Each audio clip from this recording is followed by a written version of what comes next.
என் பேர் பவிஷ்யதா. ஆழ்வார் எம்பெருமானார் ஜீய திருவடிகளே சரணம்.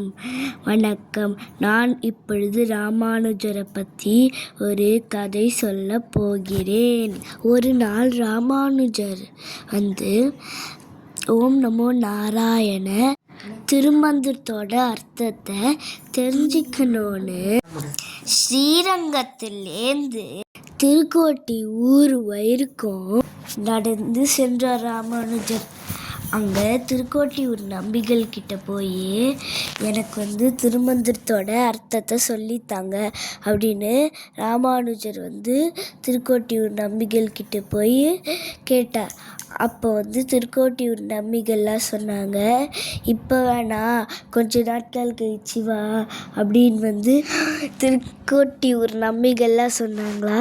நீ கொஞ்ச நாட்கள் கழிச்சு வா அப்படின்னு சொன்னாங்களா. சரின்னு ராமானுஜரும் கொஞ்ச நாட்கள் கழிச்சு வந்தார். அப்போ திருக்கோட்டியூர் நம்பிகள்லாம் சொன்னாங்களாம், நீ கொஞ்ச நாட்கள் கழிச்சு வா அப்படின்னு சொன்னாங்க. அந்த மாதிரியே 18 வாட்டி ராமானுஜரை அமுச்சு விட்டாங்களாம். அப்புறமா ஒரு நாள் திருக்கோட்டியூர் நம்பிகள்லாம் யோசிச்சாங்களாம், அவனுக்கு உண்மையாகவே ஆசை இருந்தால் அவன் 18 வாட்டி அலைஞ்சிருக்க மாட்டான். அதனால நம்ம ராமானுஜருக்கு சொல்லித்தரலாம் அப்படின்னு சொல்லி தந்தாங்க. அதனால நம்மளும் ராமானுஜர் மாதிரியே நம்மளும் பெருமாள் விஷயங்கள் எல்லாமே ஆசையோடு கற்றுக்கணும். ஆழ்வார் எம்பெருமானார் ஜீய திருவடிகளே சரணம். நன்றி.